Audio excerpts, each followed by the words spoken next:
안녕하세요. 까치살모입니다. 오늘은 아주 기분 좋은 소식이 나와서 그걸 이야기해봐야 할 것 같습니다. 영국이 우리나라가 추진하고 있는 KF-21용 제트 엔진 개발 사업에 참여하기를 희망한다고 합니다. 한마디로 영국이 유로파이터 타이푼 전투기에 사용되는 EJ200 엔진의 기술을 우리에게 넘기겠다고 하는 것입니다. 그러나 당연히 그건 공짜일 리는 없는데요. 그럼 어차피 돈을 주고 기술을 사오는 건데 왜 이게 기쁜 소식일까요? 그래서 오늘은 그 이야기를 해볼까 합니다. 그 전에 앞서서 드디어 미국이 이란에 대한 공격을 시작했는데요. 특히 미국은 GBU-57 MOP를 동원해서 이란의 포르도와 나탄즈 그리고 이스판 핵시설을 공격했습니다.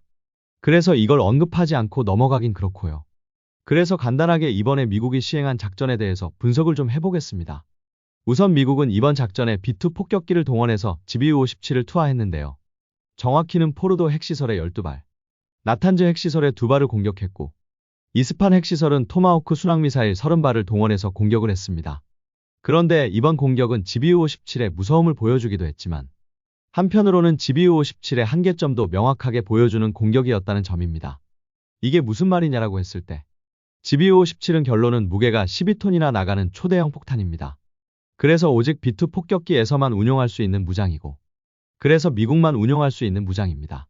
그런데 B-2는 아주 정밀한 스텔스 폭격기이고 그래서 아무 공군기지에서나 운용할 수 없는 항공기입니다.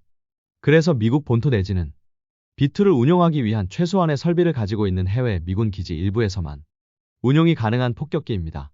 그래서 이번 폭격에서도 미국 본토에서 발진을 했고 수많은 급유기의 급유 지원을 받아가면서 작전을 했습니다. 그로 인해서 솔직히 이란이 공격 징후를 사전에 모를 수가 없었습니다. 당장 B-2가 어디에서 비행하는지를 알 수는 없다고 해도 미국의 급유기들이 활동하는 건 이란도 알 수 있고 심지어는 이번 작전을 위해서 미국은 많은 급유기를 중동 지역으로 보냄으로써 미국의 공격 가능성을 이란이 충분히 인지하게 했기 때문입니다. 그래서 GBU-57의 최대 단점은 현실적으로 기습이 불가능에 가까운 무기라는 점이고 그래서 이미 이란이 미국의 공격이 있기 전에 미국의 공격 징후를 파악하고 각 핵시설에서 핵물질을 빼돌렸다는 이야기도 나오고 있습니다.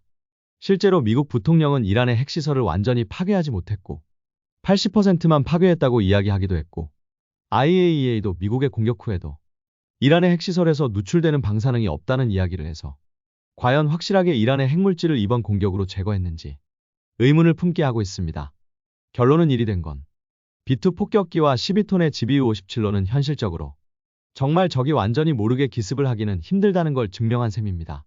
그리고 또 하나는 바로 과연 GBU-57이 이란의 포르도 핵시설을 관통했는지에 대한 논란인데요. 이란의 포르도 핵시설은 안반층으로 이루어진 산 아래 지하 90m에 위치한다고 알려져 있고 그래서 일각에서는 관통력 60m인 GBU-57로는 관통하지 못했을 거라는 이야기를 하고 있습니다. 그런데 그건 한 가지만 알고 핵심은 모르고 하는 소리인데요. 우선 GBU-57이 무서운 건 60m의 관통력이 아니라 지하 60m를 파고들어서 엄청난 폭약을 폭발시켜서 인공지진을 만들어낸다는 것입니다. 그리고 특히 포르도 시설 같은 경우에는 더 효과적인 게 이런 시설은 암석으로 된 돌산 아래에 만들어져 있다는 점입니다. 그런데 바로 인공지진파는 이런 암석에서 더 전달이 잘 되고 그래서 관통을 하지 못했다고 해서 포르도 시설을 파괴하지 못했을 거라고 보지는 않습니다. 다만 이번에 미국은 포르도 시설에 대해서 무려 12발에 달하는 GBU-57을 사용했고 그래서 일각에서는 부족한 관통력을 보충하기 위해서 한 지점에 여러 개의 폭탄을 떨군 거라는 이야기를 하기도 하는데요. 그건 관통탄을 몰라서 하는 소리이고요. 관통탄을 여러 발을 사용해서 더 높은 관통력을 발휘하려면 딱 그 관통탄이 꽂힌 그 지점으로 다시 폭탄을 떨구어야 하는데 아무리 정밀 유도포탄이라고 해도 그건 불가능합니다. 그럼 미국이 왜 포르도 시설에 12발의 GBU-57을 사용했느냐라고 했을 때 보통 포르도 시설같이 암석으로 이루어진 산 아래 만들어지는 지하시설은 들어가는 입구는 파악이 되지만 밖에서 봐서는 그 시설이 정확히 산 아래 어디 부분에 자리 잡고 있는지는 알 수가 없습니다. 그래서 미국은 아예 포르도 핵시설이 자리 잡고 있는 돌산 전체를 공격한 거라고 할 수 있습니다. 그래서 상대적으로 넓은 면적을 공격해야 해서 여러 발의 폭탄을 사용한 거라고 봅니다. 그러나 분명한 건 이란의 핵시설이 돌산 아래 정확히 어느 지점에 있는지는 알 수 없기 때문에 정확한 공격은 힘들었을 거라고 봅니다. 그런데 만일 같은 목표를 우리의 현무5로 공격을 한다고 가정을 해보죠. 우선 현무5는 탄도미사일로 운반되는 관통탄이기 때문에 불과 발사하는데 10분이면 발사가 가능하고 그래서 적이 우리 현무5가 언제 발사될지를 사전에 파악하는 건 현실적으로 힘듭니다. 그래서 우리의 현무5는 정말 적이 알아차리기 전에 기습적인 공격을 할 수 있다는 장점이 있고, 그리고 탄두 중량도 8톤이나 해서 충분히 인공지진을 일으킬 수 있을 정도의 파괴력과 또 GBU-57보다 더 깊은 대략 100m의 관통력을 가지고 있기 때문에 지하 90m에 위치한다는 이란의 포르도 시설도 충분히 파괴할 수 있고 압력 감지 센서까지 있기 때문에 정확히 이란의 핵시설 안에서 폭발하기 때문에 작은 수량이라고 해도 충분히 이란의 핵시설을 파괴할 수 있습니다. 그리고 이번처럼 만일 적의 핵시설이 확실하게 제거되지 않은 것 같은 경우도 아주 빠르게 다시 재공격이 가능합니다. 그렇기에 만일 이번 공격에 우리 현무5가 사용되었다면 이란의 핵시설을 충분히 확실하게 제거하는 게 가능했을 것입니다. 이번에 미국은 이번 공격을 이란이 알지 못하게 하기 위해서 트럼프가 거짓말을 하는 등 여러 가지 방법을 사용했다고 하는데요. 그런데 이란이 바보입니까? 수십 대의 급유기가 중동으로 이동을 하고 그리고 서방 방송에서는 미국이 포르도 핵시설을 공격할 거라는 뉴스를 계속 내보내고 있었는데 그걸 이란이 몰랐을 거라는 게 말이나 되는 소리일까요? 그래서 이번 미국의 공격은 한편으로는 GBU-57의 무서움을 알게 해주기도 했지만 또 한편으로는 B2 폭격기와 GBU-57의 명확한 한계점도 보여주었다고 저는 봅니다. 이 이야기는 여기까지만 하고 다시 우리 엔진 이야기로 넘어가서 그럼 정확히 영국이 어떤 식으로 우리 엔진 개발 사업에 참여하겠다는 의사를 밝혔는지부터 이야기를 시작해 보도록 하겠습니다. 영국의 파이낸셜 타임즈에서 아주 재미있는 기사가 나왔는데요. 영국 현지 시간으로 이번 달인 6월 22일 기사에 따르면 영국 정부에서 우리 정부와 방위사업청에게 2030년대 중반까지 우리가 개발하기로 한 전투기 엔진 개발에 영국도 참여하고 싶다는 뜻을 전했다고 합니다. 그럼 이게 무슨 이야기일까요? 여러분도 잘 아시겠지만 우리나라는 지금 2030년대 중반까지 KF-21 전투기의 주력 엔진인 F-414급의 제트 엔진을 개발한다고 하고 있습니다. 그러나 현실적으로 우리나라 국내 기술로만 독자적으로 완전히 새로운 엔진을 개발한다는 건 현실성이 없고 그래서 어차피 해외 업체와 협력을 해야 한다는 건 누구나 다 아는 일이었습니다. 그래서 당연히 우리는 우리나라에게 F-414 엔진을 공급해주고 있는 미국의 지휘사와 엔진 개발을 협력할 것이라고 생각들을 하고 있었는데요. 그런데 여기에 바로 영국의 롤스로이스가 영국 정부를 앞세워서 참여 의사를 밝힌 것입니다. 그래서 당연히 이 이야기는 지금 유로파이터 타이푼에 탑재되어 있는 EJ200 엔진의 기술을 우리에게 넘기겠다는 이야기입니다. 그런데 갑자기 영국의 롤스로이스가 왜 이런 반응을 보이는 걸까요? 그 이유는 인도의 AMCA 사업에 해답이 있는데요. 인도의 내각안보위원회는 2024년 3월에 인도 독자형 5세대 전투기 개발 사업인 AMCA 사업의 예산을 정식으로 승인하면서 인도의 5세대 전투기 개발이 본격화되었는데요. 그런데 지금 인도가 공개하고 있는 AMCA 전투기의 모습을 보면 정말 우리나라의 KF-21과 엄청나게 흡사합니다. 엔진 2개를 탑재한 쌍발 엔진 전투기에 형상도 엄청나게 우리의 KF-21과 흡사하고 심지어는 전투기의 크기도 우리 KF-21과 흡사한데요. 그럼 인도가 우리 KF-21을 따라하는 거냐라고 했을 때 따라하는 건 아니고요. 결론은 쌍발 엔진의 스텔스기를 만들다 보면 당연히 미국의 F-22와 비슷한 모습으로 만들 수밖에는 없고 여기에 인도가 자체적으로 개발한다는 엔진의 출력도 우리 KF-21에 탑재된 F-414 엔진과 비슷하기 때문에 인도의 AMCA가 우리의 KF-21과 그 모습이 비슷해지는 건 너무도 당연한 것입니다. 그러나 인도의 AMCA가 우리 KF-21과 그 모습은 비슷하지만 우리의 KF-21과 근본적으로 다른 부분이 있는데요.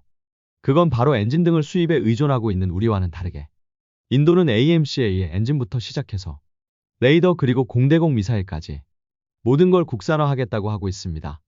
그래서 우리 KF-21에 비해서 아주 높은 국산화율을 목표로 하고 있다는 게 우리의 KF-21과는 다른데요. 그런데 이건 마치 터키의 칸 전투기 개발 사업과 비슷한데요. 터키도 기술력도 없으면서 엔진 등 모든 걸 독자적으로 개발하겠다고 하고 있고 그래서 많은 서방 전문가들은 터키의 칸 전투기의 개발이 실패할 거라고 하고 있는데요. 그럼 인도도 터키처럼 기술력도 없으면서 또다시 무조건 독자 개발을 고집하면서 또다시 삽질을 시작하는 거냐고 할 수 있는데요.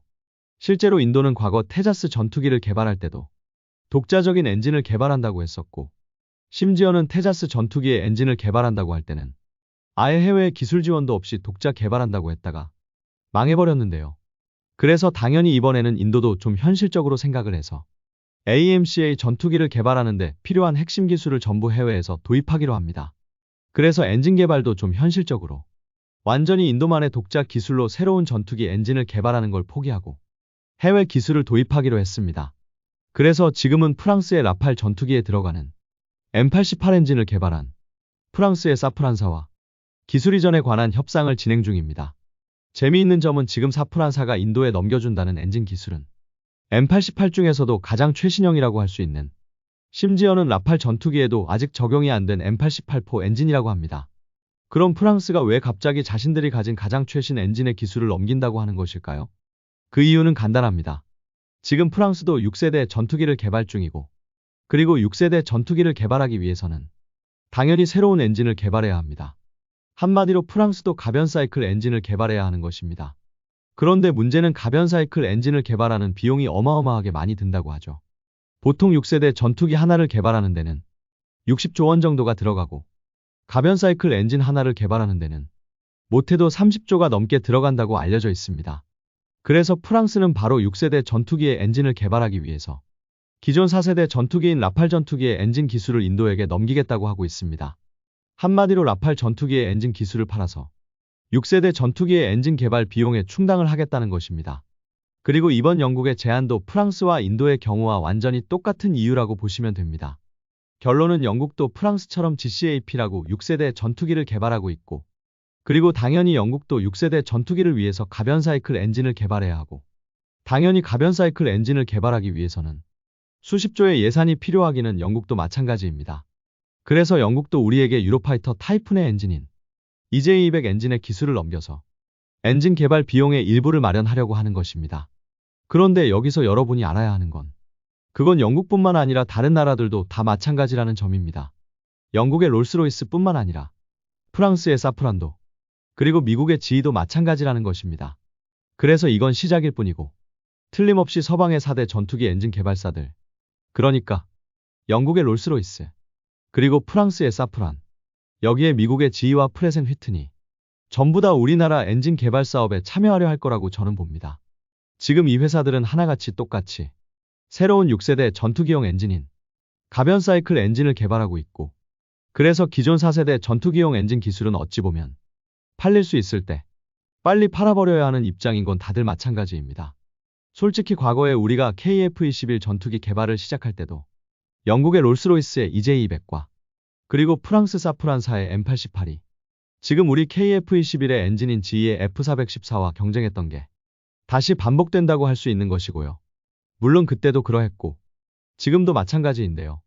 순수하게 엔진의 성능으로만 보면 이 세 가지 엔진 중에서 추력대 중량비가 가장 우수한 롤스로이스의 EJ200이 가장 우수하지만, 문제는 미국 GE의 F414와 프랑스 사프란의 M88이 계속 개량형의 새로운 버전을 내놓은 것에 반해서 롤스로이스의 EJ200은 최소한 제가 아는 선에서는 새로운 개량 버전을 내놓은 게 없습니다. 그리고 무엇보다도 제가 영국의 단점으로 꼽는 게 바로 영국의 6세대 전투기인 GCAP 사업에 일본이 참여하고 있다는 점으로, 우리가 인도네시아가 우리 KF-21의 기술을 중국이나 터키에게 넘기는 것 아닌가 하는 걱정을 하는 것처럼, 영국이 우리 KF-21의 정보를 일본에게 넘기지 않을 거라는 보장이 없다는 단점을 가지고 있습니다. 그래서 저는 지금 시점에서는 미국 GE의 F414E나 프랑스 사프란의 M88포이를 더 선호하고요. 특히 이런 식으로 우리나라 엔진 개발 사업에 참여를 희망하는 각 회사의 경쟁이 치열해지면 당연히 기술 이전을 받는데 필요한 비용도 줄어들 거라고 생각을 하지만, 그보다도 바로 4세대 전투기용 엔진 중에서도 가장 높은 성능의 엔진의 기술을 이전받을 수 있을 거라는 점에 기대가 큽니다. 당장 GE로부터도 지금 우리 KF-21의 엔진인 추력 15,000파운드의 F414 G400K의 기술이 아닌 가장 최신 모델인 F414 EE의 기술을 이전받을 수 있을 거라고 기대를 합니다. 이리 되면 정말 우리는 지금 KF-21에 탑재된 엔진보다 더 높은 추력의 엔진을 우리가 직접 개발을 할 수 있고, 그럼 정말 KF-21도 애프터 버너를 작동하지 않고 초음속 순항을 할 수 있는 슈퍼크루즈 기능을 가질 수 있을 거라고 기대를 합니다. 솔직히 지금 우리가 전투기용 엔진을 개발하는 데 있어서 엄청나게 좋은 적기라고 볼 수 있는 이유가 이것이고요. 결론은 지금 각 나라의 전투기 엔진 제조사들은 6세대 전투기를 위해서 앞다투어서 가변 사이클 엔진을 개발하고 있고, 그래서 가변 사이클 엔진을 개발하기 위해서 필요한 막대한 개발비를 충당하기 위해서 자신들이 가진 기술을 상대적으로 저렴하게 넘기려 하고 있습니다. 그렇기에 지금이야말로 우리가 독자적인 엔진을 개발하기에는 둘도 없는 적기라고 저는 생각을 합니다. 오늘은 그 대단한 미국이 세계 최강의 무기를 동원하고도 이란의 핵시설을 확실하게 제거하지 못했다는 이야기와 그리고 영국이 우리나라 제트 엔진 개발 사업에 참여를 희망했다는 이야기를 해봤는데요. 분명히 확실한 건 우리는 아직 우리의 엔진을 누가 개발할지 국내 사업자도 정하지 못했고, 그래서 당연히 해외 사업자를 아직은 선정하려면 멀었습니다. 그런데 영국 업체도 아닌 영국 정부에서 우리 제트 엔진 개발 사업에 참여를 희망했다는 건 앞으로 이 사업을 가지고 가기 위해서 해외 개발사들이 얼마나 치열하게 싸우게 될지를 잘 보여주는 거라고 보고요. 그래서 우리는 이 좋은 기회를 아주 잘 활용해야 한다고 생각을 합니다. 여러분은 이 문제를 어떻게 생각을 하시나요? 과연 우리 엔진 개발 사업에 어떤 회사를 참여시키는 게 좋을까요? 이상 영상 봐주셔서 감사합니다.